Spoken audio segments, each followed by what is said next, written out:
Hey Em, how are you today? Very good, thank you. That's good. So we're here today for you to tell us a little bit more about who lives here, what kind of penguins we have, and what you do to look after them. So who have we got behind you? All right, so welcome to our Antarctic display here at SEA LIFE Melbourne Aquarium. We have two types of penguins within this exhibit, and swimming in the pool at the moment are some of our Gentoo penguins. Some people pronounce it with a G, a Gentoo. Either way, these are the third largest penguin in the world. They're around 75 centimetres in height, around 5 to 10 kilos in weight. And they are really, really great swimmers. They love the pool. So we have a fair few of them, as you can see, swimming around at the moment. It's just after their vitamin feed at the moment, so they're just sort of, I guess, swimming off their breakfast and getting a bit of energy up. You can see they have the typical black and white coloration of penguins, but in their feathers, but they do also have very brightly coloured orange feet and beaks. And that's because of a keratin that they get in their diet when they eat krill in the wild. And here we give them a multivitamin which has that keratin in it as well. They are swimming very fast. Do you know how fast they actually can swim? I do. In the wild, they've been clocked at 36, 37 kilometres an hour in the water, and that's diving down to depths of up to 200 metres in order to catch their food. So they are extremely well designed for the aquatic life. They don't fly, penguins don't fly, but it certainly looks like when they're swimming really fast that they're flying in the water. It's pretty amazing. Wow, that's awesome. Do you know why they have orange coloured beaks and feet other than because they eat the krill? Is there a reason why they're that colour? Scientists believe it's a breeding thing, and it can show how healthy they are. When it's bright and vibrant, it means that they're eating the right diet, they've got a healthy diet and a healthy body, and they're ready to breed as well. So it can be very much about breeding and about help to the opposite sex or to the colony around them as well. Awesome. And do you have any idea how many Gentoo penguins we have here? There's around 35, something along that line anyway. 35 to 40, I think there are in here.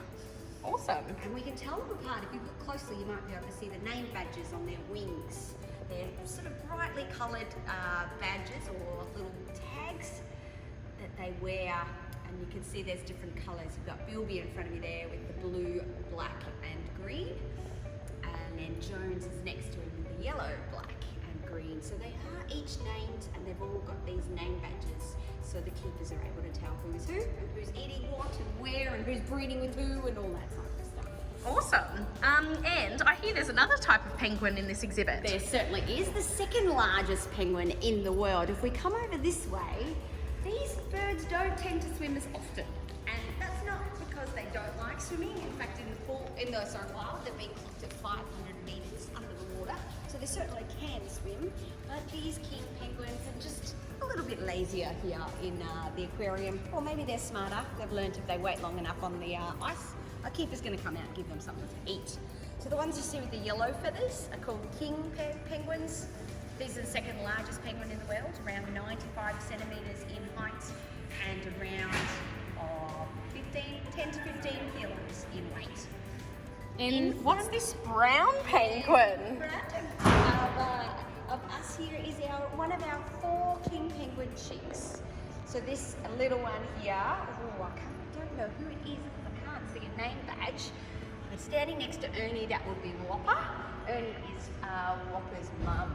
And little Whopper here, he was hatched this year in around about February, March. So this is their downy coloured feathers that they get. This is when they're chicks, when they're young, and usually for about first year of their life, they're brown in colour. In fact, Antarctic explorers way in the past actually originally decided that these animals were a completely different bird and actually classified them as a completely different bird to the king penguin until they realised that when they were going through fledging. They do look very different, and this Whopper in particular looks bigger than his parents almost. Well, he's very fluffy with the fluffy coat to keep him nice and warm, but yes, they do end up around the same weight and height as their parents pretty early on, at about 6 months of age. And that's just to stop them from getting too cold. It's negative 2 degrees in the atmosphere in our exhibit, but you can imagine in the sub-Antarctic, where these animals are from, it gets down to very cold in the middle of winter, around negative 15 degrees degrees, so they have to keep nice and warm. So they have that layer of insulation, fat, as well as the layer of dense feathers. How old are they when they start to lose those feathers? Anywhere between sort of 10 and 12 months in captivity here at Sea Life, but in the wild it can be up to around 14 months before they are an adult or classified as an adult. And there's another little chick Yes. walking along there. Not sure who that is with that skipper, so I think that might be Sparky. Sparky.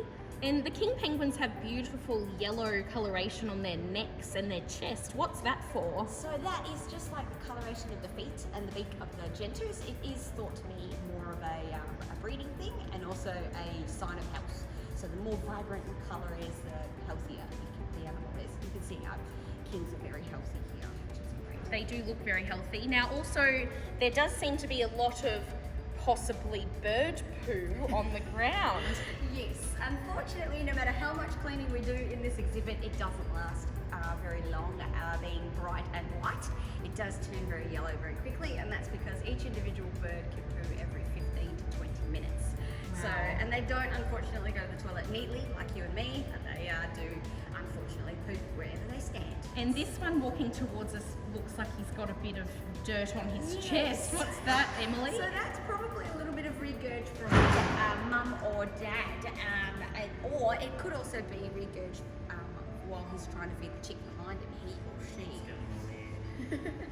So, hello, we're just doing some filming. So we have our chicks are actually fed by their parents, and the way that they're fed is like with all birds, is the parents will actually vomit their food out, and their chicks eat them.